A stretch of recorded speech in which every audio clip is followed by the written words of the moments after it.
Buenos días, señoras y señores. Bienvenidos todos a esta su casa, a la Cámara Alta de las Cortes Generales, al Senado de España. Es un gran placer para mí estar aquí con todos ustedes esta mañana en este espectacular Salón Pasos Perdidos del Senado, el claustro grande del convento de Doña María de Aragón, para escuchar sin duda la que será una magnífica conferencia sobre uno de los principales cuadros de la fascinante colección pictórica del Senado. Está aquí con nosotros. Jura de la Constitución de Su Majestad la Reina Regente, Doña María Cristina. Un magnífico cuadro que comenzó el pintor alicantino Francisco Jover y finalizó el gran Sorolla, y que sin duda es una verdadera lección de historia de España, donde están representados muchos de los grandes personajes que han protagonizado nuestros tiempos más recientes. La reina María Cristina de Habsburgo, el presidente del Congreso, Cánovas del Castillo, el presidente del Gobierno, Práxedes Mateo Sagasta, o el general Martínez Campos, entre otros. Seguro que disfrutaremos mucho esta mañana con esta nueva y última conferencia del ciclo Arte en el Senado, un recorrido por la historia, en el que destacados autores de novela histórica e historiadores han elegido un cuadro del Senado como referencia de un episodio de la historia de España. El ciclo ha sido organizado por la Asociación de Escritores con la Historia y promovido sobre todo y especialmente por su presidente, el escritor que nos acompaña esta mañana, mi querido paisano de Guadalajara, Antonio Pérez Henares Chani. Hace unos días nos encontramos en la Plaza Mayor de Guadalajara, donde se estaba celebrando la Feria del Libro de nuestra ciudad, y pudimos charlar unos minutos mientras él no dejaba de firmar ejemplares de sus libros con gran éxito. Por no quitarle tiempo con sus lectores, no le pedí que me firmara un ejemplar de su libro La tierra de Álvar Fáñez, pero ahora al finalizar este acto lo haré si él me lo permite. Gracias, Antonio, por haber organizado estas conferencias, por habernos dado la posibilidad de difundir las grandes obras pictóricas del Senado y tener la oportunidad de hablar de historia de España a través de estos magníficos cuadros de la Cámara Alta. Y gracias, por supuesto, a nuestro invitado de hoy, al escritor Emilio Lara, que nos va a deleitar con su conferencia. Gracias por tus libros, gracias por tu compañía y gracias por permitirme hacer una presentación sencilla de tu obra.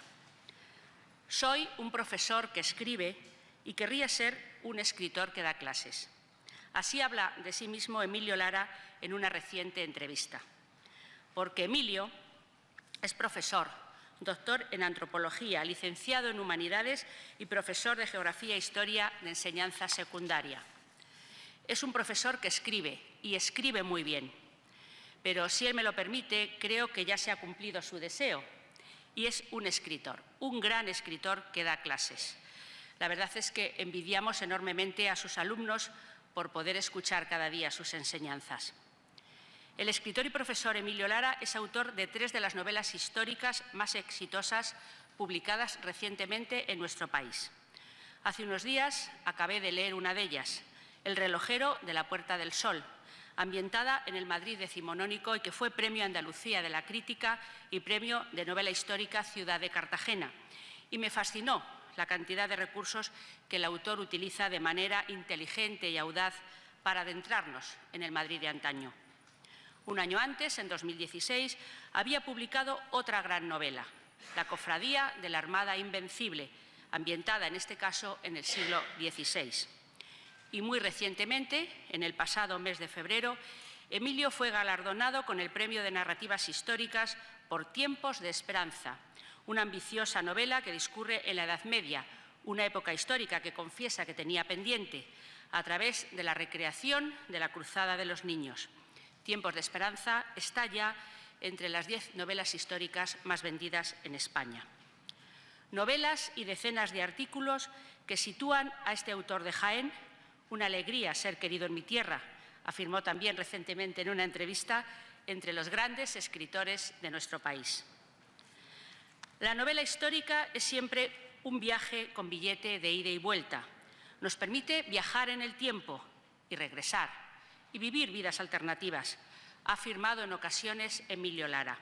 Efectivamente, como bien dice, sin duda.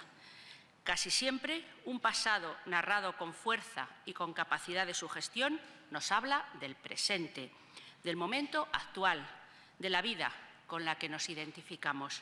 Toda historia es historia contemporánea, afirma Emilio Lara con rotundidad, citando a Benedetto Croce. En estos tiempos difíciles, donde el estudio del pasado y de los saberes humanísticos están infravalorados, da gusto escuchar la opinión firme y contundente de Emilio Lara reivindicando la historia, que sirve para dialogar con el pasado, o conocer el método que él usa para convencer a sus alumnos de lo decisivo que es estudiar historia. Lo cito literalmente. Les razono que de la misma manera que nuestros recuerdos constituyen la memoria individual, explican la trayectoria de nuestra vida y nos permiten vivir con más intensidad, aprender historia nos sirve para profundizar en los orígenes de la civilización y entender que el pasado pervive en el presente como un juego de muñecas rusas. Muchas gracias, Emilio, por hacernos soñar y disfrutar con tus libros. Estamos deseando escucharte hoy en el Senado. Y ahora les dejo con el presidente de la Asociación de Escritores con la Historia, mi querido Antonio Pérez Henares.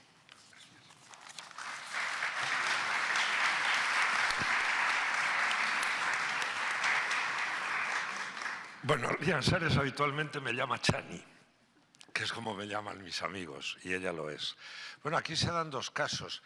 Ellos dos son colegas, porque Riansares, amén de senadora, amantemente elegida en estas últimas elecciones, es la directora del Archivo Histórico Provincial de Guadalajara, o sea, colega de formación y de Emilio Lara.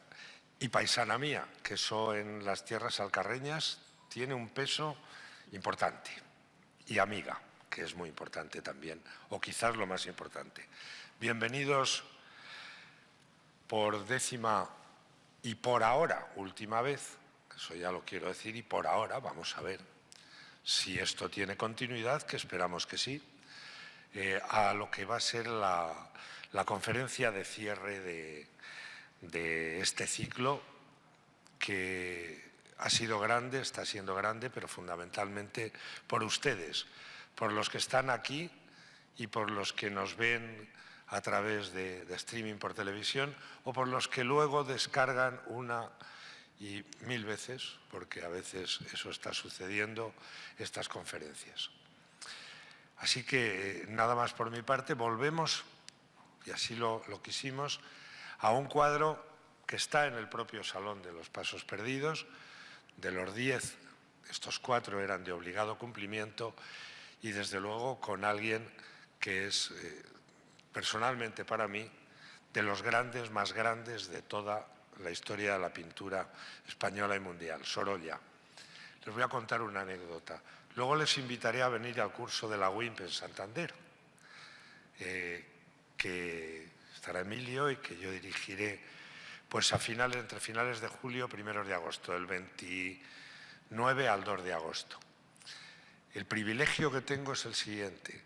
Como director del curso me quedo en la Madalena y me bajo por una escalerita que hay, pillo una tacita de café sin que me vean para tomarme la taza de café mirando el cuadro de la reina Victoria Eugenia de Sorolla que está allí y que me parece una de las cosas, de las pinturas más hermosas, y aparte, la reina no sé lo que sería, pero guapísima era, y pintada por Sorolla todavía más. Así que espero desayunar con la reina Victoria Eugenia también este verano.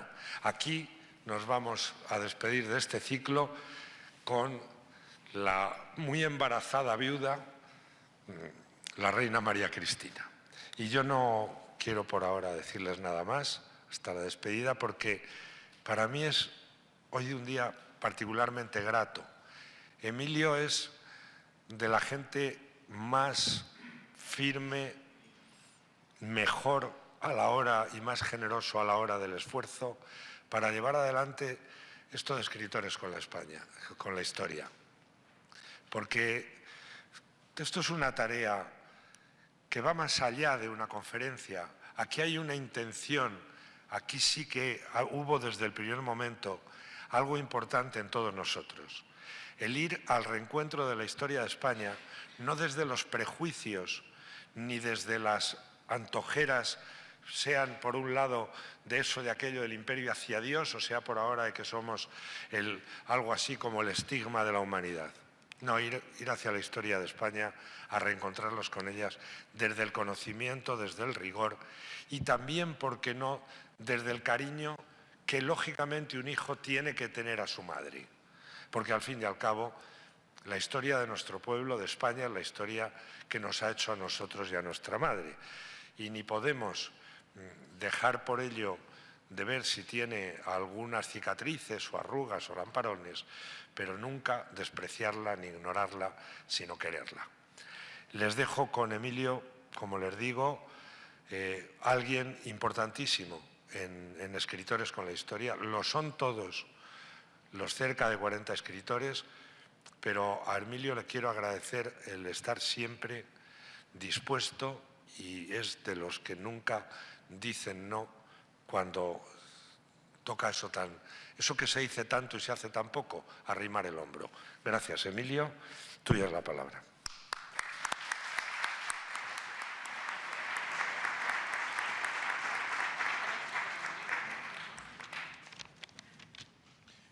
Muy buenos días. Chani, es que en este caso lo tuyo podría ser como el bolero. Si tú me dices ven, lo dejo todo. De las constituciones de la historia de España hay una, la de Cádiz, de 1812, que a mí más me ha gustado la definición por la carga intelectual y emocional de lo que es España. El artículo 1 decía: la nación española está compuesta por los españoles de ambos hemisferios. Esto para mí es grandioso. España es donde estuviéramos los españoles. Y estamos hoy en las Cortes, estamos en el Senado, estamos en la sede de la soberanía nacional. Estamos donde se arbitran todas las soluciones de nuestra nación. Con lo cual es una cosa para mí doblemente emocionante. Los españoles en conjunto estamos en la sede de nuestra soberanía, donde son los portavoces, los senadores de lo que nosotros hemos decidido. Quería darle las gracias a Antonio Perenares, el presidente de nuestra asociación, por haber tenido la feliz idea de esta convocatoria y también por haberle dado un rango institucional a esta idea y continuidad.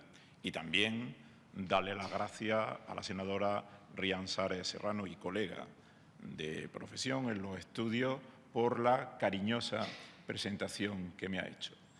Por todo ello, señoría, Chani, señoras y señores, nos encontramos hoy ante este cuadro de Sorolla, la jura de la Constitución por parte de la reina regente María Cristina, que parece el fotograma de una película de Hitchcock, porque este cuadro guarda en sí un enorme suspense. El gran director Alfred Hitchcock decía que el suspense, la tensión narrativa en una película, ese suspense es en que el espectador sabe que algo va a suceder, pero desconoce en qué momento va a producirse. Él ponía el ejemplo de un vagón de un tren en el que debajo del asiento de uno de los protagonistas hay una caja que guarda una bomba. El espectador sabe que esa bomba va a explotar, pero no sabe cuándo ni el efecto que va a tener. Y él, de una forma magistral, jugaba con esa tensión, jugaba con lo que fue llamado el mago del suspense. ¿Y por qué les digo que este cuadro genial de Sorolla parece una película de Hitchcock por el suspense? Porque la reina viuda, la reina regente María Cristina, enlutada, vestida de luto, está embarazada y nadie sabe todavía qué va a alumbrar, si un varón, si una hembra, si un rey o una reina, algo que va a cambiar todo en la historia de España. El cuadro es el Pacto del Pardo. 1885, ha muerto Alfonso XII, un rey magnífico, muy querido y que murió muy jovencito, con 27 años de tuberculosis. Un mes antes, la reina había jurado ante el gobierno la Constitución de 1876 y esto era la ratificación de ese juramento ante las Cortes, ante el Congreso, el Senado, el Gobierno de la Nación. Cánovas como presidente del Congreso y Sagasta como presidente del Consejo de Ministros. En este cuadro hay un enorme silencio, el silencio de la ausencia, pero en esa ausencia, en esa persona que falta, que es el rey Alfonso XII, encontramos una enorme presencia de su figura. ¿Cómo resuelve todo esto de una manera genial Sorolla? Solamente él podía hacerlo, de una forma muy cinematográfica o al menos muy fotográfica. Veamos. Sorolla fue el más internacional de nuestros pintores, el más famoso en vida, incluso más que Goya. Solamente después de él serán Picasso y Dalí los grandes genios del siglo XX español que van a alcanzar una cima artística y una fama mediática igual, pero nadie antes como Sorolla. Sorolla, pintor valenciano, recibe el encargo de este cuadro como una carambola. En 1886 el Senado decide inmortalizar este momento y se lo van a encargar a Casado del Alisal. Sin embargo, José Casado del Alisal muere ese año y, consecuentemente, hay que encargárselo a un nuevo pintor. Y se encarga a un gran pintor especializado en temas históricos, porque la pintura de historia es una de las grandes aportaciones de España a la historia del arte, de España, de Europa, de Estados Unidos, en este caso de España. El pintor elegido fue Jover Casanova, que empieza a pintar el cuadro, lo aboceta, le da la primera idea, la composición, se ralentiza su trabajo y en 1890 muere Casado del Alisal. El cuadro estaba balbuciente, estaba en su inicio. Y entonces una comisión del Senado va a elegir entre una terna de pintores a ver a quién le daban la continuación del encargo. Fue muy rápido, el voto fue por unanimidad, Sorolla. ¿Por qué? Entre otras cosas porque Sorolla había sido discípulo de Jover Casanova y se entendía que iba a continuar pues con mucha prestancia artística y con una continuidad intelectual e iconográfica a lo que había hecho. Y Sorolla, muy jovencito, con 23 años, acepta el encargo. Se va a demorar la entrega del cuadro. En 1893 el Senado le da un toque a Sorolla, le da un plazo de 6 meses, se finaliza este plazo, él pide una prórroga más y al final el cuadro no será entregado hasta finales de 1897, con lo cual de alguna manera puede recordar la gestación de este cuadro y la tardanza en la entrega con un cuadro para mí grandioso del siglo XXI, como es el de Antonio López, el retrato de la familia de Juan Carlos I. Un cuadro, el de Antonio López, que se puede parangonar en importancia al de Goya, la familia de Carlos IV. Lo que pasa es que la genialidad de Antonio López hace que sea una cosa mucho más luminosa que la familia de Carlos IV. Mucho más luminoso, mucho más moderno, una cercanía de la familia real. Se dilató mucho en el tiempo Antonio López al entregar este cuadro, pero es tal la grandiosidad de este cuadro que yo creo que nuestra generación actual, nosotros, no vamos a calibrar aún la importancia que tiene este cuadro. Habrán de pasar un par de generaciones o 3 para que queden en igualdad iconográfica, queden en igualdad en el pedestal de la historia del arte el cuadro de Goya y el de Antonio López. Pero es que este cuadro, cuando finalmente lo entrega Sorolla, maravilla al Senado. Le paga las 15.000 pesetas, un dinero importante en la época, que es lo que se terminó de adeudar del contrato original que se le hizo a Jover Casanova. Y se quedan fascinados los senadores con el cuadro de Sorolla. Y es que Sorolla, con una enorme precisión, pero sobre todo con una idea magnífica de la historia, es como si hubiera metido una cámara de cine, porque el cinematógrafo, los hermanos Lumière ya lo habían inventado, ya se estaban proyectando películas en Francia, pero como mínimo él ha hecho como un fotógrafo que retrocede en la historia. Entonces nosotros, gracias a Sorolla, estamos presenciando un acontecimiento que sucedió antes.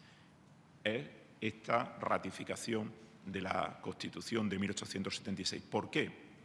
Sorolla, además de tener una grandísima formación pictórica, le gustaba mucho la pintura de historia. De hecho, el cuadro que a él lo catapulta a la fama de las becas es un cuadro sobre historia, sobre el alzamiento del 2 de mayo, que le va a hacer conseguir una beca pictórica para Roma. Pero es que él, Sorolla, era un hombre de su tiempo. Él conocía muy bien el arte de su tiempo y él conocía perfectamente la fotografía. De hecho, él entró a trabajar como ayudante del famoso fotógrafo Antonio García Pérez. Y tan unido estuvo a este estudio, a este gabinete fotográfico, que se terminó casando con Clotilde, la hija de este fotógrafo. Los fotógrafos decimonónicos van a tener una enorme importancia en los pintores de la segunda mitad del siglo XIX. Los grandes, en un primer momento, la fotografía va a ser denostada por los pintores porque la van a ver como algo enemigo, una pura máquina, algo muy frío. Pero muy pronto los pintores van a descubrir que es una magnífica aliada para la instantaneidad. Sorolla, obviamente, esta visión fotográfica, esta percepción del tiempo congelado, la va a meter tanto, de forma tan honda y tan decisiva en sus pinturas, que queda patente aquí y, por supuesto, en toda la historia de los óleos de Sorolla. Pensemos en los magníficos cuadros suyos de la playa, de esta luminosidad de la luz del Mediterráneo que le dieron fama internacional. Sorolla, muy poco tiempo después, adquiere fama mundial. Expondrá en Londres a principios del siglo XX. Hace muy pocos meses se le ha tributado un grandísimo homenaje pictórico en Londres y a partir de la primera década del siglo XX entra en el circuito internacional artístico con todos los honores. De hecho, le va a dar no solamente reputación, sino riqueza.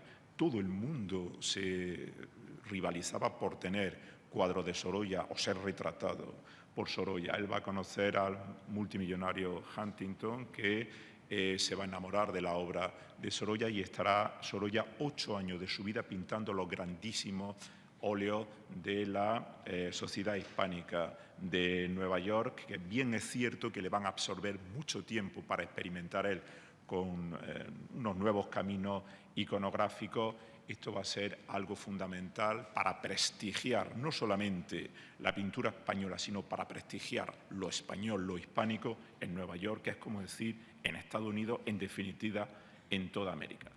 Con lo cual, Sorolla ha colocado una máquina fotográfica, una máquina en el tiempo que nos permite viajar, estar viendo lo que aconteció en ese momento en un pasado cercano, pero en un pasado que ya formaba parte de la historia. ¿Por qué esta ausencia del rey es tan patente en este cuadro, en este momento tan silencioso? Alfonso XII había sido un magnífico rey, muy joven, con 17 años empieza él el reinado. Antes de Alfonso XII la historia de España había sido muy convulsa. Habíamos pasado de 1868 hasta el 74 por el sexenio democrático revolucionario. España había pasado por una monarquía que pudo ser y no fue la de Amadeo de Saboya, que harto de los españoles a los 2 años y medio de reinado abdicó, cogió el tren, se fue a Italia y nunca más quiso saber nada de los españoles. La proclamación de la Primera República, las peleas intestinas de los republicanos federales, los unitarios, que no se ponían de acuerdo en qué modelo de España querían hacer, y eso precipitó al final en una guerra civil. A la altura de 1874 España tenía 3 guerras civiles, una guerra en el exterior, en Cuba, la guerra de Cuba, que empezó en 1868, que sería llamada la Guerra de los 10 años, no terminará hasta 1878. Una guerra que le va a costar a España 300.000 bajas, entre soldados muertos, heridos, con discapacidades físicas graves a lo largo de su vida y una auténtica sangría económica. La Primera República se va a ver absolutamente desfondada por el cantonalismo. El cantonalismo es cuando bastantes ciudades españolas se erigen en cantones independientes los unos de los otros. En Jaén va a ser, por ejemplo, Linares y Andújar. También estuvo Sevilla, el más famoso, el de Cartagena, porque es el que más se va a prolongar en el tiempo. Los cantonales se van a tener ahí como un acuerdo para proclamar su revolución con los anarquistas, que entonces eran los más activos de la Internacional Obrera.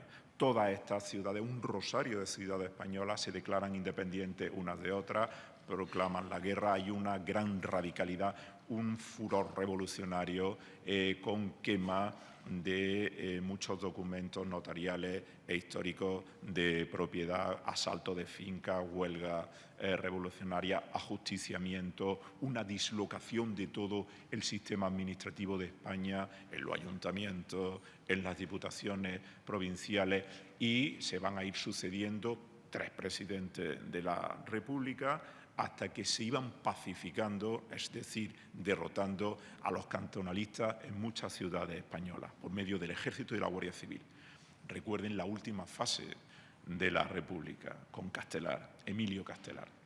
Emilio Castelar va a imprimir un giro conservador a la República. Él tenía una forma de pensar muy distinta a sus compañeros. Él era un republicano unitario, un catedrático formidable de historia de España. Probablemente mi generación ya sea la última en España que sepa ese viejo refrán español. Cuando una persona habla muy bien se le dice: parece un Castelar, qué bien habla, qué pico de oro, parece un Castelar. Esto en las nuevas generaciones ya es un arcaísmo. Castelar tenía una forma de escribir muy ampulosa y la forma de hablar aún más ampulosa. No se conocen registros sonoros fonográficos de su voz, era una forma de hablar muy rimbombante, pero es que entre los diputados y senadores de esta época ninguno hablaba con papeles. Eso era considerado en esas intervenciones públicas un delito casi de lesa majestad o de lesa patria. Por supuesto, no había altavoces, no había ninguna forma de amplificación de la voz, y ellos tenían que hablar también de una forma muy exagerada, como los actores de cine mudo, que tenían, digamos, una gestualidad muy histriónica para exagerar por medio de los gestos lo que no podían decir con la palabra. Castelar estará presente también en el recuerdo de este cuadro. Luego les diré por qué.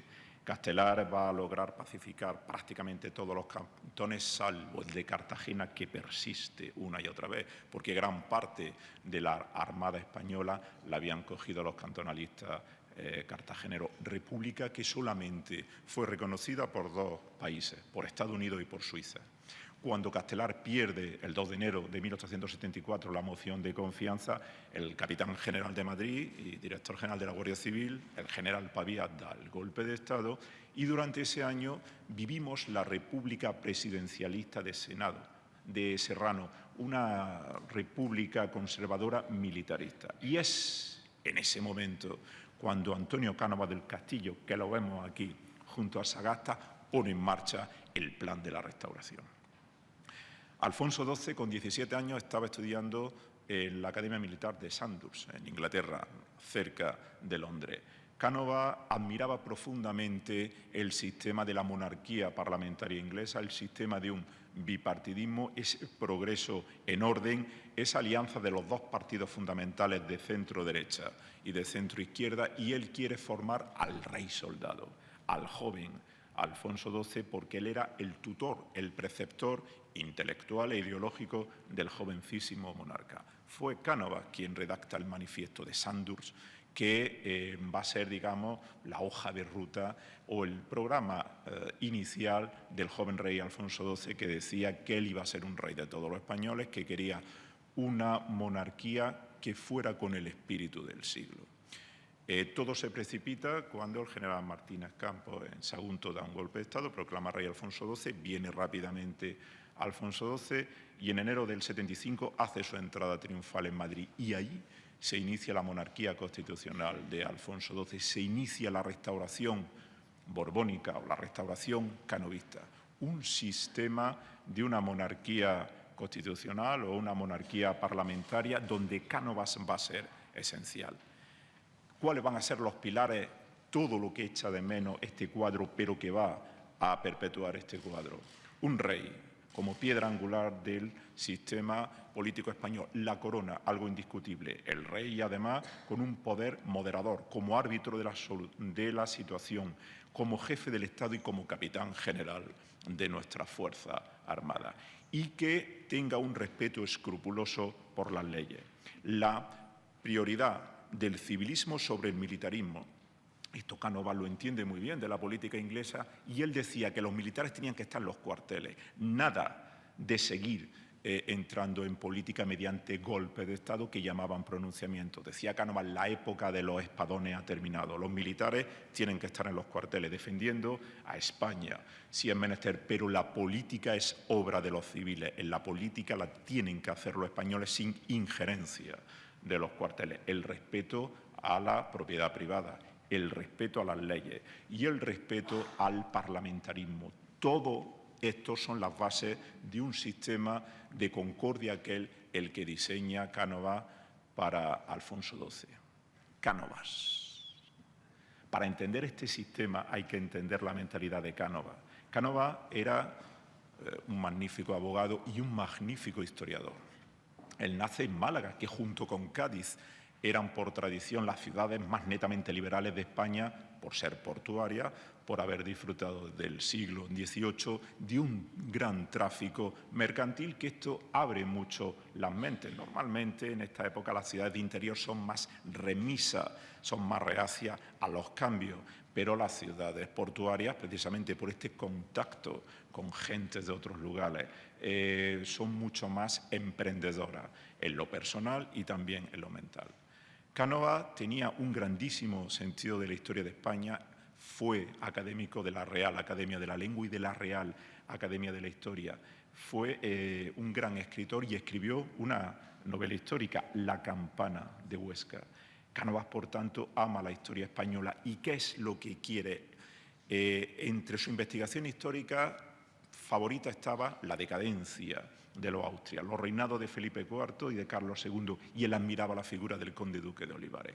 Él lo que quería era, copiando el parlamentarismo inglés y el sistema de monarquía parlamentaria, recuperar la continuidad histórica de España.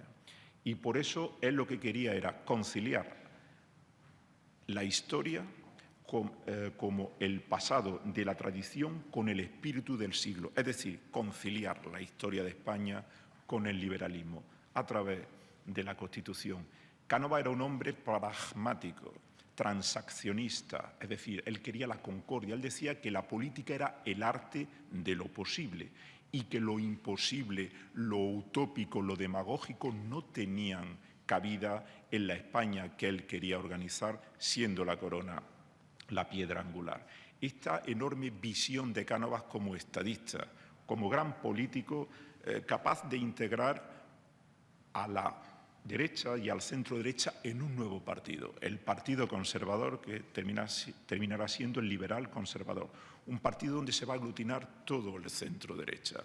Él va a querer terminar con lo que se llamaban en vez de conservadores, los conservaduros, los que habían sido los moderados, una fuerza involucionista de la derecha que no habían querido dar pie a la izquierda durante el reinado de Isabel II. Él era un hombre, además, que le gustaba mucho tener acuerdos en lo personal. Fue un hombre que al morir Cánovas en 1897, el año que se entrega este cuadro, Otto von Bismarck, el canciller de hierro, el hombre todopoderoso de Alemania y de Europa, dirá en el Bundestag, en el Parlamento alemán: yo no me he inclinado en mi vida ante nadie, pero cada vez que oía hablar de Cánovas del Castillo, me inclinaba respetuosamente ante él.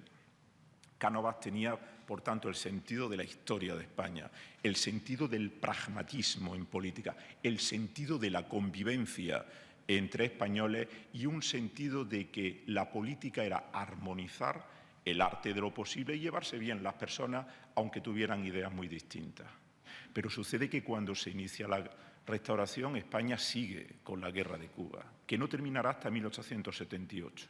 Pero es que España ha terminado ya la guerra cantonal, pero es que tenía otra guerra, la carlista, la última guerra carlista, iniciada en 1873 por don Carlos VII, que fue el pretendiente carlista más carismático. Es la primera vez que los carlistas van a utilizar la fotografía de forma abusiva como propaganda. Los carlistas estuvieron a punto de tener mucha parte de la opinión pública católica a su favor y también del Vaticano. Sin embargo, el jovencísimo Alfonso XII, con 17 y 18 años, se pone al frente de las tropas, está a punto de ser capturado en una batalla, pero al final Cánovas con el ejército logran ganar la guerra carlista. Don Carlos VII abandona España diciendo volveré, como dijo el general MacArthur al salir de Filipinas en 1942, Carlos VII nunca volvió a España. Se termina, por tanto, la guerra carlista. Por tanto, Cánovas, junto a Alfonso XII, pacifica España. Y entonces, en estos primeros años, hay una Constitución, la de 1876, que será primordial, porque le va a dar a España estabilidad, le va a dar progreso, le va a dar una continuidad institucional. ¿Y quién es el acompañamiento de Cánovas político? Sagasta. Sagasta va a conseguir agrupar al centro-izquierda en un partido también muy pragmático, el Partido Liberal Fusionista, luego simplemente liberal.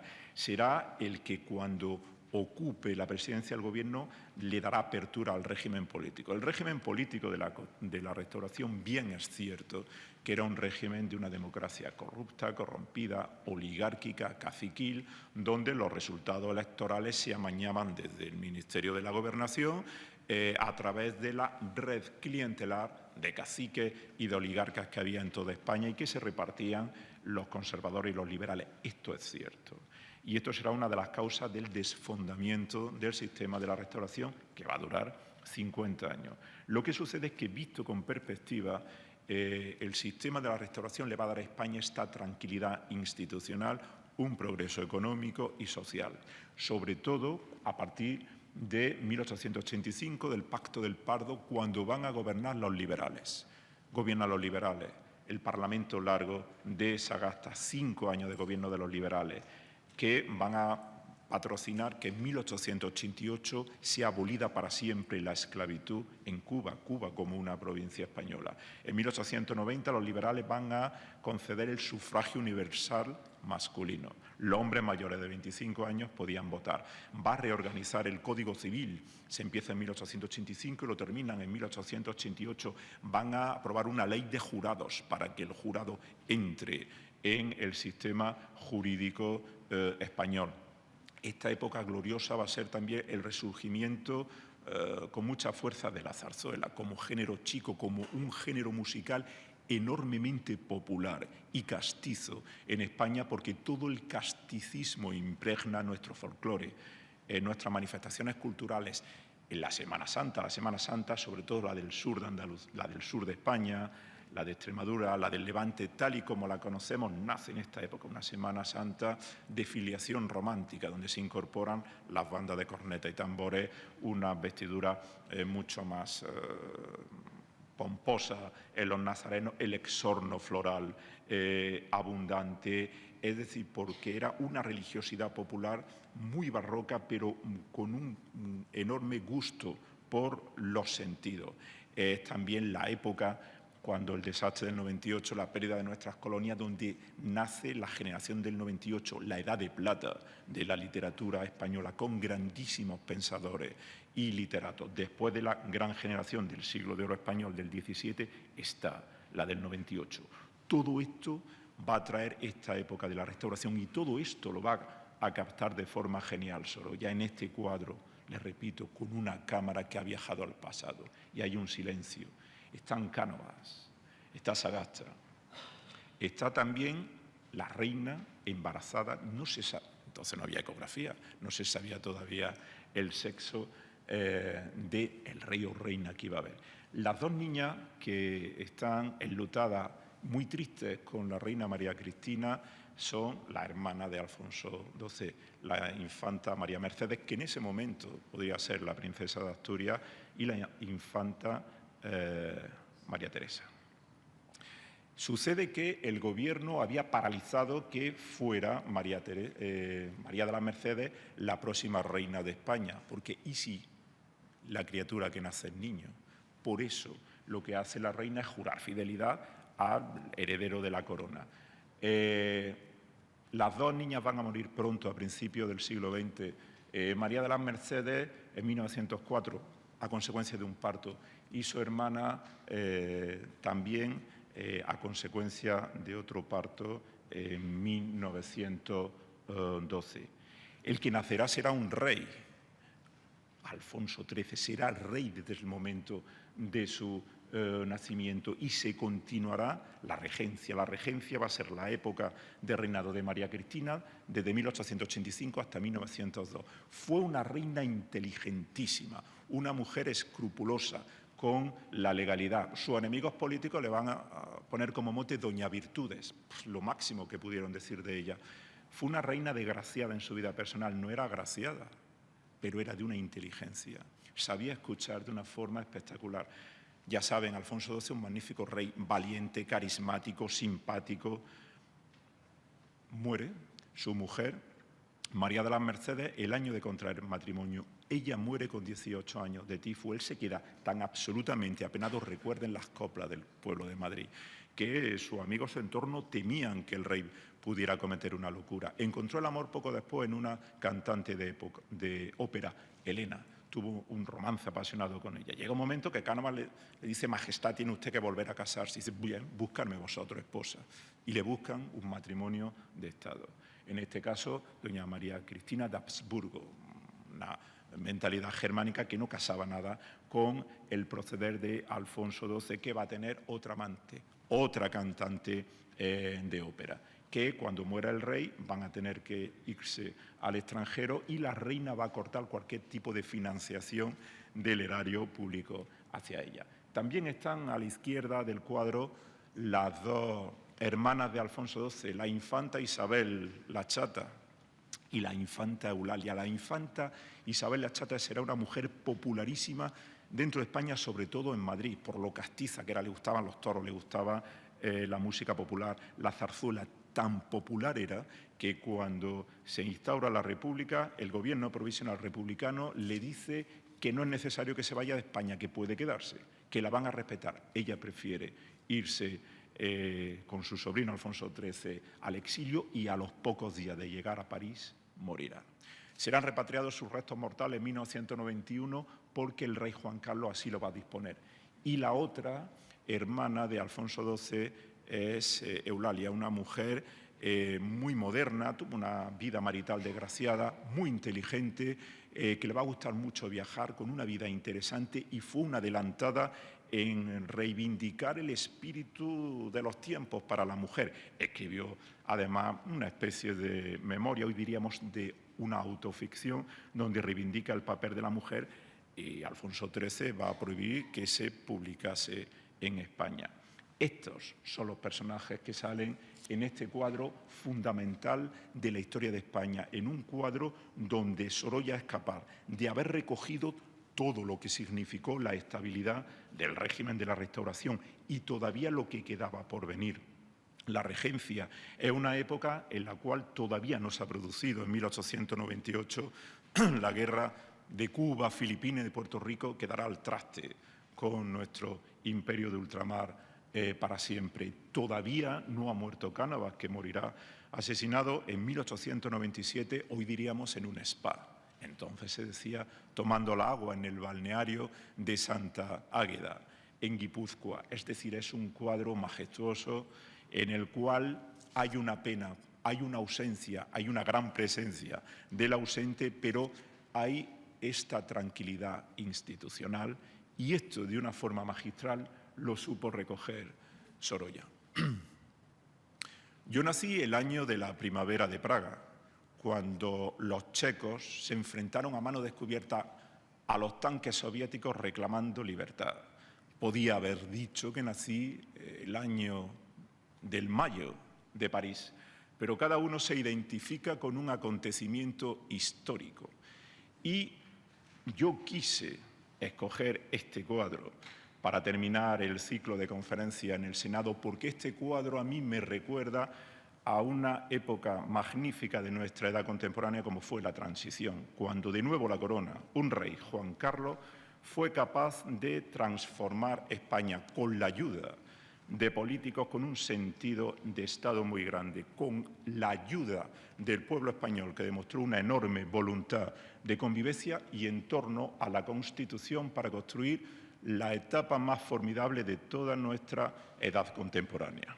Mañana se constituyen las nuevas Cortes Generales, el Congreso y el Senado.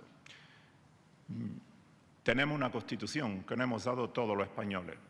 Yo estoy convencido del sentir general, de la voluntad de la inmensa mayoría de los españoles, que tienen esta idea de seguir conviviendo en el país que hemos conocido, en un país con una voluntad de continuidad histórica. Y, de nuevo, lo mismo que en este cuadro y lo mismo que en el proceso de la transición, todo orbita en torno a la corona, que en este caso sigue detentando un Borbón, Felipe VI. Por eso, por toda esta raigambre histórica, por todos estos acontecimientos con los que yo me siento muy identificado, he querido hablarle a ustedes de este cuadro que representa la voluntad de integrar el pasado histórico con el espíritu del siglo, de nuestros tiempos, de la nación más antigua de Europa, de nuestra nación, que se llama España. Muchas gracias.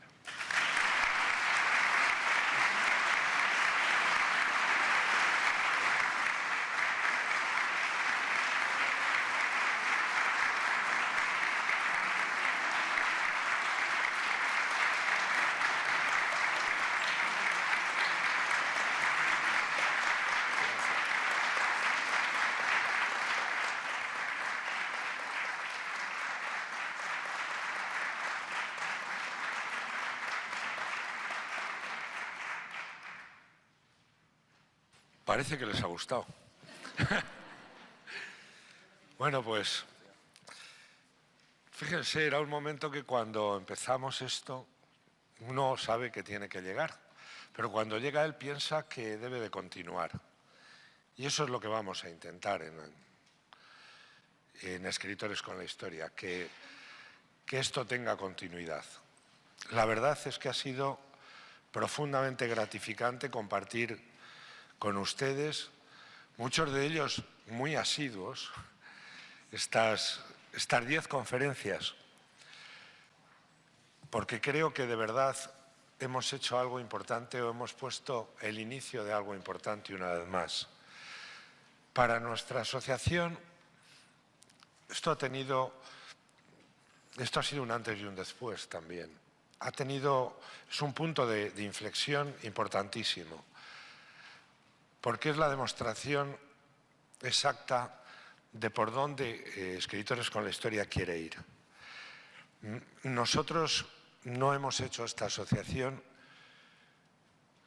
para vender más libros ni para dar más conferencias, que también, bueno. Pero le hemos hecho por otras cosas.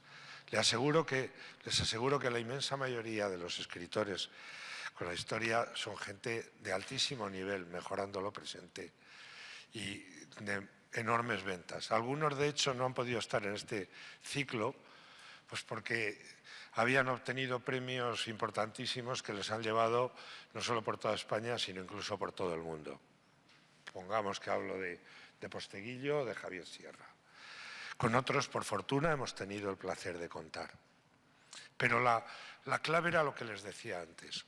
Esto, de alguna manera, con el apoyo de, como decía Riansares, de la Casa de Todos, que es el Senado, ha significado una cierta institucionalización en el plano de la palabra bueno, porque a veces cuando decimos institucional parece que alguien va a echar a correr. Pues no. Para nosotros era importante darle a esto una carta de naturaleza y he de decirles que hemos contado desde el día 1 con el apoyo del Senado. Estuvo aquí su presidente. Hoy no puede estar porque está quería haber estado Pío García Escudero, pero está en la Junta en la Diputación Permanente, porque mañana se producirá ya las nuevas Cortes, por eso hemos adelantado. El nuevo Senado se constituirá mañana y están preparando todo lo que es el relevo. Pío me ha manifestado que me despida de ustedes, estuvo, como saben, en la inauguración, y el Senado aquí sigue estando. Y he de decirles que desde el primer día también quiero agradecerles a la gente que lo ha hecho posible, porque para que esto haya tenido lugar aquí, ha trabajado mucha gente que son los servicios del Senado y que desde la inscripción, desde esa entrada por la puerta, desde lo que son las fuerzas de seguridad, desde lo que es protocolo, desde lo que es prensa, hemos podido contar con el apoyo de todos. Está María Eugenia de protocolo, Cristina en prensa. Pero también hay una cosa que no me quiero olvidar. Alguien nos ha patrocinado, alguien ha dicho, vale, yo voy a apoyar esa iniciativa. Y yo no tengo ni quiero tener la más mínima vergüenza, sino el orgullo de decir que esto ha podido ser, aparte de por el Senado, aparte de por lo que nos han ayudado sus servicios, porque alguien ha creído en esto y nos ha patrocinado, ha puesto encima de la mesa eso de lo que no se quiere hablar, pero que es absolutamente esencial. Ha puesto un dinerete o un dinero. Ha sido Sadiamo, ha sido nuestro patrocinador. Y desde luego no solo... Y María Zugasti, que está aquí, ha estado todos los días aquí, ha sido otro de esos factores esenciales. Tampoco me quiero olvidar de la jefa de comunicación de Presidencia, de María Ángeles. Ha sido genial su ayuda continua. Y yo sería muy injusto si solo me quedara en hablar de lo maravilloso que ha sido que estos grandes autores y de que todos ustedes, y hay otra gente que no se ve y que está detrás de las cámaras y que está en bambalinas, pero que es absolutamente esencial para que esto se pueda llevar adelante. Yo confío, como decía, en que en esa labor y en ese salto cualitativo que la Asociación de Escritores con la Historia ha dado, el Senado vuelva a ser un lugar. Estaba pensando, nos quedan muchos cuadros. Tengo aquí otra lista de 10. Y tengo además, claro, por ejemplo, a mí me ha dado mucha pena que no se pudiera hablar los dos caudillos, que es el gran capitán delante del cadáver de su gran enemigo, el francés, el duque de Nemours, o Trafalgar. A mí me gusta poco hablar de las derrotas, pero a lo mejor eso puede volverlo a hacer Emilio. Está la campana de Huesca. Tenemos la más maravillosa colección de cuadros de lo que eran los jefes de los tercios, que los habrán visto por ahí. Está la muerte del Marqués del Duero en las guerras carlistas, un cuadro verdaderamente fantástico. Hay uno que me gusta, que le llaman de otra manera, pero aquí todo el mundo le llama, que es la coronación de Quintana por Isabel II, que en realidad es el Callejero de Madrid. Así es como le llama a la gente, porque claro, aquí hay bastantes del Callejero en Madrid, pero en ese otro están todos. Por cierto, esta viuda, fíjate qué curioso, se llamaba igual que la otra viuda, la viuda de Fernando VII, la madre de Isabel II. Esta era María Cristina de Habsburgo y la otra era María Cristina de Borbón. La otra sí que estuvo en coplas también, pero no porque se llamaba Virtudes, sino porque nada más morir Fernando VII se enamoró perdidamente de un guardia de corps, de un tal Muñoz, se casó con él. Y entonces los carlistas le cantaban, decían los liberales que la reina no paría. Y había más Muñoces que liberales había. Es cierto. Por ahí al lado de Barajas está el sitio donde vivieron el matrimonio que se llama Morganático, ¿no es así? Fíjense de tantas cosas que podemos hablar. Lo intentaremos y he de decirles que ya he tenido en ese sentido inputs muy positivos, porque esto no es una cuestión de partidos. Esto es una cuestión de España, de Estado, y confiamos plenamente en poder seguir con esta labor y poderla seguir haciendo aquí. Y me tengo que despedir. Les quiero invitar a varias cosas. El curso que les he dicho, donde me tomo yo el café con con la reina Victoria Eugenia, que será en Santander, donde vamos a estar 17 autores. Prácticamente, bueno, miren, así aprovecho para leerles lo que han sido las 10 conferencias. Recuerdan que comenzó Calvo Pollato con la conversión de Recaredo, que siguió Juan Eslava Galán con Cristóbal Colón en el convento de la Rábida. Después estuvo José Luis Corral con la jura del rey Alfonso en Santa Gadea. Después me tocó a mí con la batalla de las Navas de Tolosa. Almudena de Arteaga quiso glosar la colecta para sepultar el cadáver de don Álvaro de Luna, que era su antepasado, por cierto. Isabel San Sebastián con la rendición de Granada. Eva Díaz Pérez con la entrada de Roger de Flor en Constantinopla. Jesús Sánchez Adalid con el combate naval de Lepanto y el retrato a Solimán. María Vila San Juan con el cardenal Jiménez de Cisneros y, por último, la jura de la Constitución de Su Majestad la Reina Regente doña María Cristina. Bueno, pues sí, todos estarán en Santander y a ellos se unirán otros que no han podido estar aquí, hasta completar esos 17. Pero hemos decidido también, aparte de llevar conferencias, llevarnos a un pintor que yo confío que un día alguno de sus cuadros, estoy convencido de que estará aquí, porque es Augusto Ferrer Dalmau. Y entonces nos va a acompañar y él, junto con Juan Eslava, lamentablemente Javier Sierra no podrá estar porque tiene que descansar y si no lo matan en casa, eso le han dicho, pero con él, porque esto nos ha abierto determinados ojos. Esto ha sido una buena idea, unir pintura. Porque lo que estamos haciendo aquí, ¿por qué no hacerlo en el Prado? ¿Por qué no hacerlo en otros museos? Pues estamos dispuestos.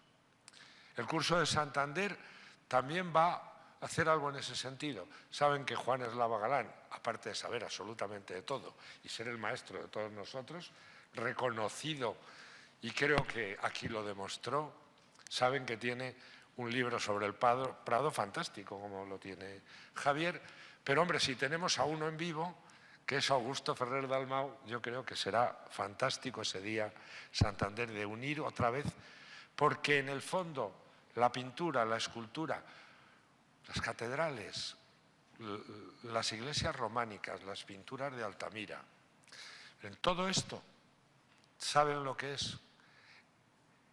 Lo que quizás nos falte y por donde podemos enlazar. La frase no es mía, ni el concepto es mío y espero que algún día pueda estar aquí, estará en Santander, el gran historiador Fernando García de Cortázar.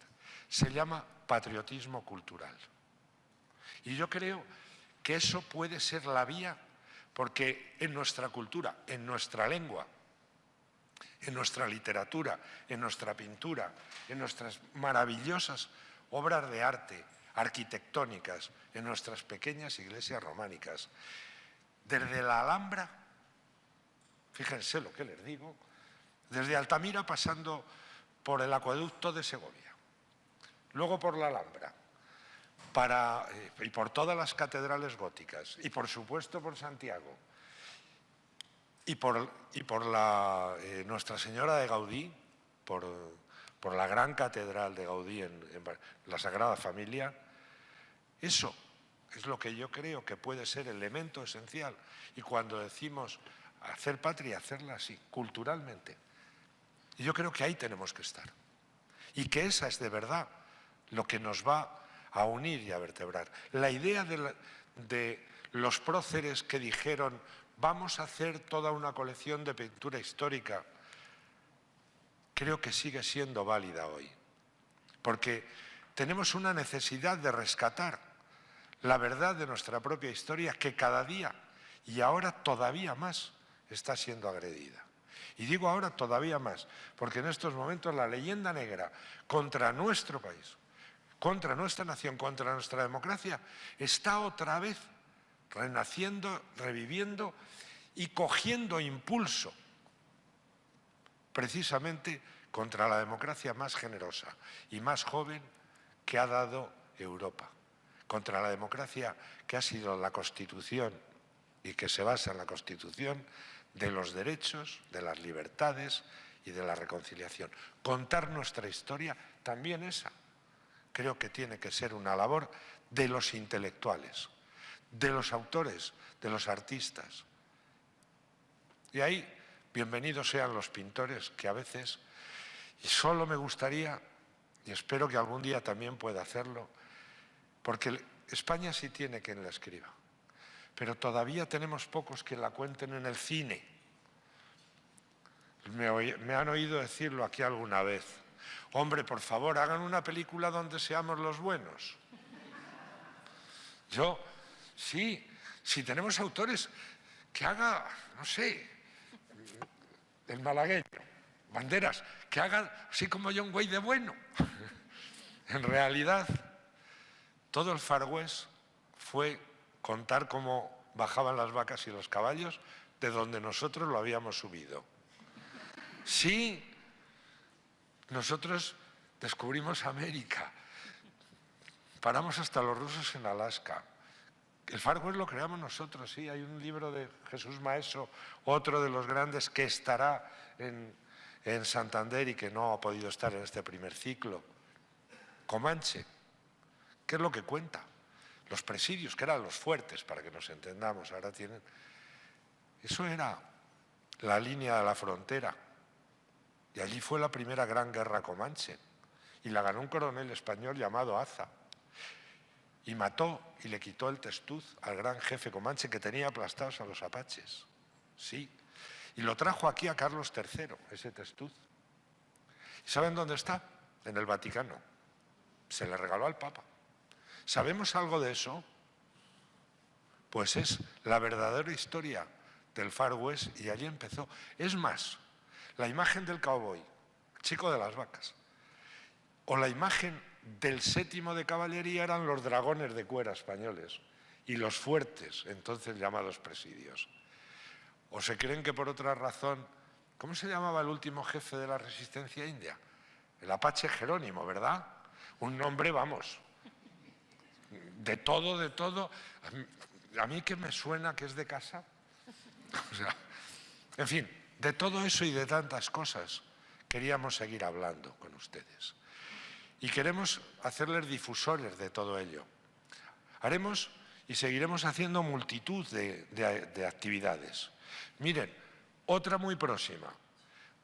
Va a haber, nos gusta trabajar con las universidades, con la UIMP especialmente. Al curso de Santander, he de decirles que nuestro ponente de hoy va a dirigir un curso en Baeza. Un curso de la UIMP en Baeza. ¿Cuándo es, Emilio?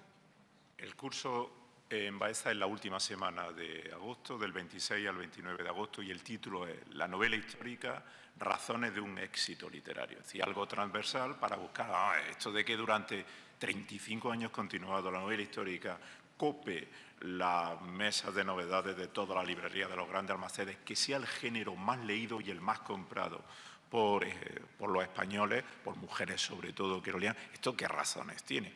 Entonces vamos a ir a escritores, Chani va a estar por supuesto, van a ir también periodistas culturales, editores y profesores de universidad, para que se tenga una visión multidisciplinar para indagar. Pero vamos a ver, esto de la novela histórica, ¿qué tiene detrás? ¿Qué tanto nos gusta?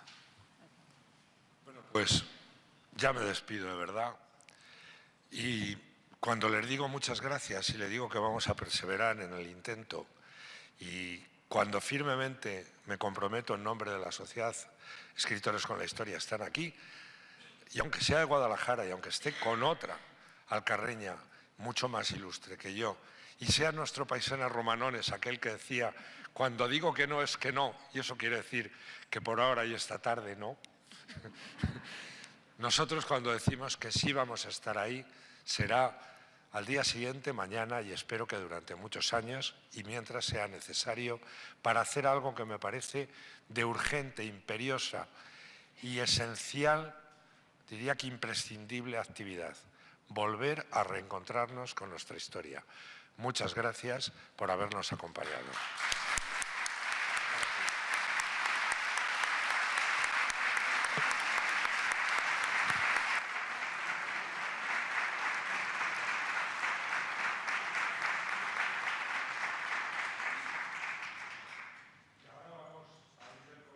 como siempre.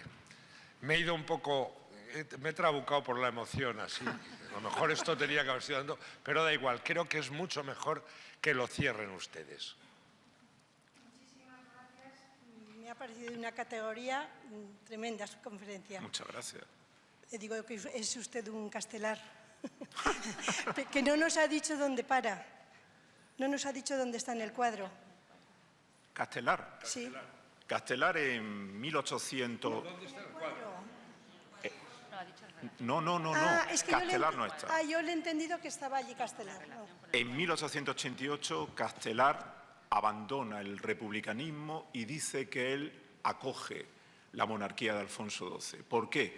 Dice, porque en un discurso célebre. Bueno, es que todos recordamos, bueno, nuestra generación, todo lo que estamos aquí, un discurso celebérrimo de Castelar hablando contra un diputado carlista integrista, Nocedal, porque decía que el catolicismo era el ser de España, Castelar era católico.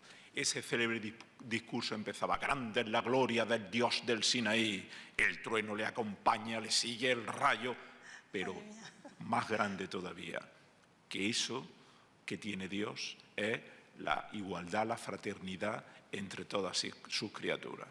Bueno, pues en 1888 Castelar va a pronunciar en las Cortes un discurso igualmente célebre donde él va a reconocer la monarquía, la regencia, porque dice que va a incorporar el sufragio universal masculino, los derechos fundamentales del hombre, la justicia por la que él luchaba, la equidad, la ley de jurados. Y entonces dice, se ha conseguido lo que yo siempre luché. Por tanto, yo acepto esta regencia, yo acepto la monarquía constitucional en España. Esto es de una grandeza, de un estadista enorme. Ese espíritu castelarino está presente en este cuadro, en el sentido de concordia, de políticos que pensaban muy diferentemente, pero luego había algo en común, y es el sentido de la nación, el sentido del Estado y una fortísima vocación de fomentar la convivencia entre los españoles. Ahí me refería yo, donde Castelar no está, esos bigotones de él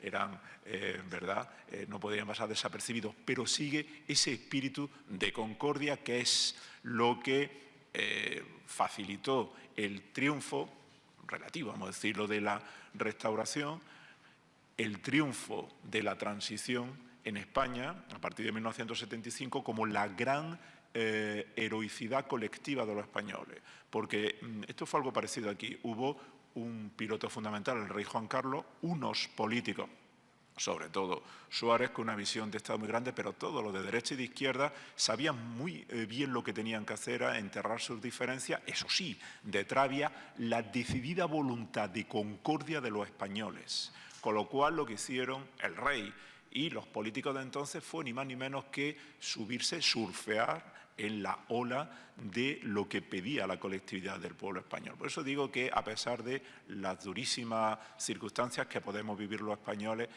yo soy muy confiado porque tenemos una Constitución, yo sé cómo somos la mayoría de los españoles y yo sé el rey que tenemos. Con lo cual, yo soy relativamente optimista en el futuro. Y, entre otras cosas, yo veo a mis alumnos de bachillerato y sé también cuáles son las generaciones que van a venir. Yo estoy tranquilo. Muchas gracias.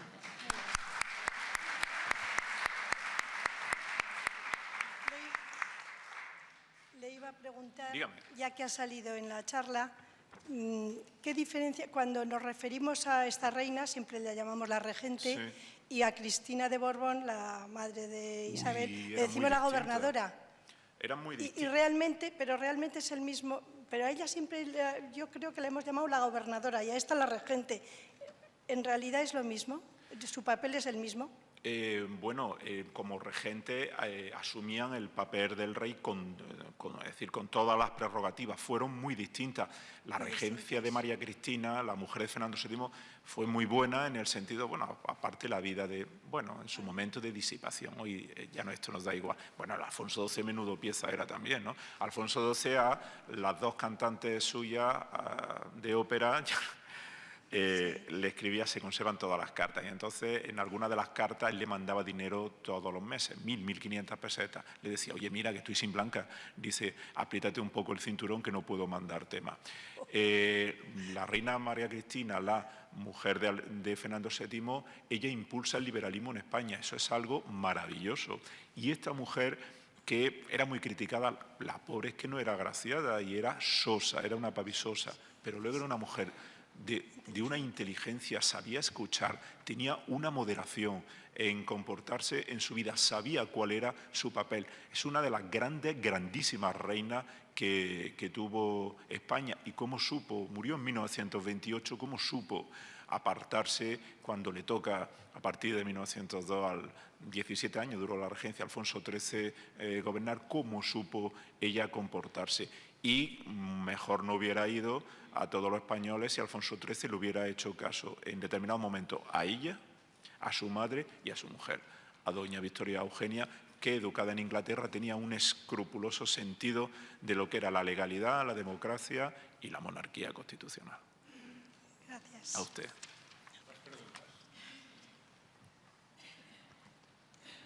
¿Más preguntas?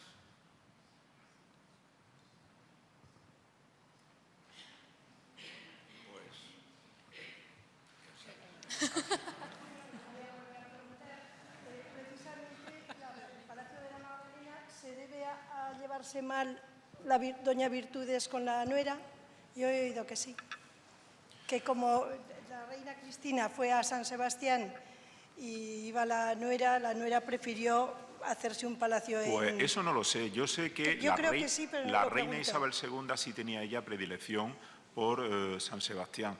Yo no sé, luego continuó su hijo yendo allí.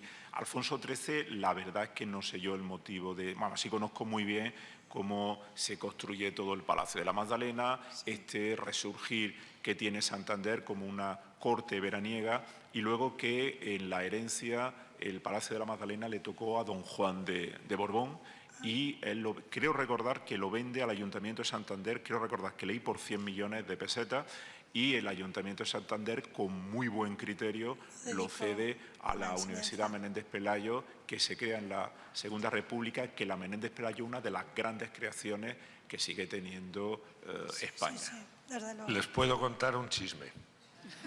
El otro día estuve hablando de esto, fui a una feria del medio rural, y la caza, la pesca, que tanto me gusta, en Potes. Y comí con Revilla. 5 horas. Desde luego, Pelayo era cántabro. Bueno, no lo sé, pero me rindo. Pero me contó precisamente esto. Efectivamente, el Palacio de la Magdalena se vende por 100 millones, lo vende don Juan, se compra Ayuntamiento y creo que Comunidad. No lo sé. Pero lo cierto es que se dejan el cuadro de que les hablaba de Sorolla, se lo dejan allí, con cierto estupor. Cuando se ha vuelto a reclamar, han dicho que eso de Santa Rita, Rita.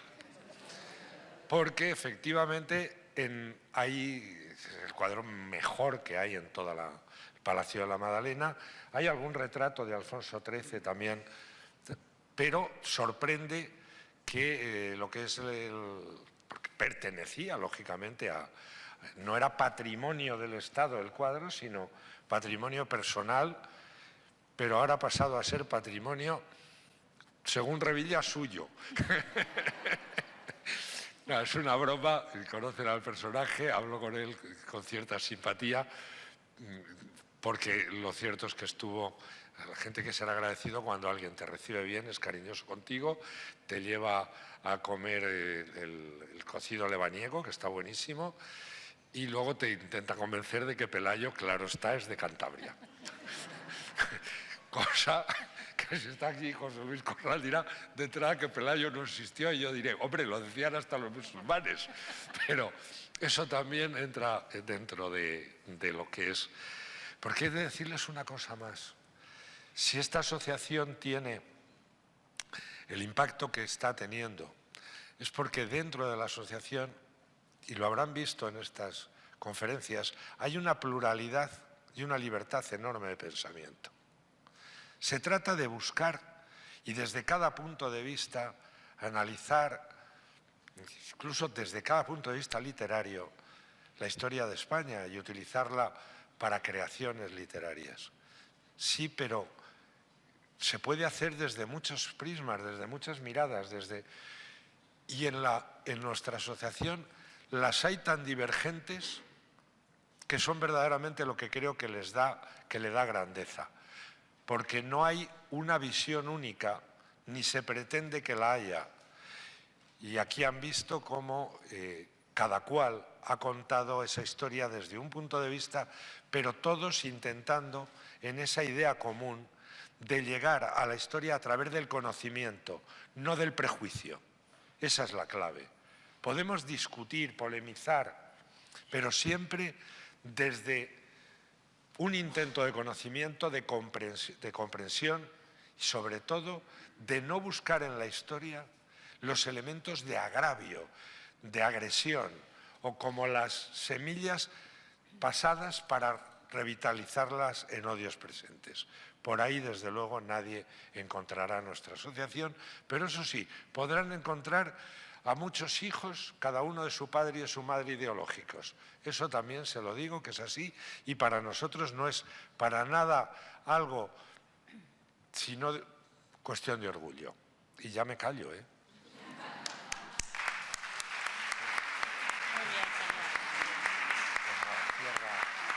Clausura. Y que nos clausure nuestra paisana, mi paisana. La verdad es que ha sido un privilegio escuchar esta conferencia de Emilio Lara esta mañana en el Senado. Enhorabuena, nos ha encantado, te esperamos por aquí de nuevo. Y gracias también, por supuesto, a la Asociación de Escritores con la Historia por traernos estas magníficas ideas. Gracias, Chani, por vuestro tiempo, por vuestro esfuerzo, por vuestra dedicación. Ha sido una magnífica idea, una idea que hay que continuar llevando a cabo. Yo creo que en otros museos también merece muchísimo la pena esa unión entre el arte y la historia, unir lo que significan estas manifestaciones tan importantes que nos hacen ser como somos.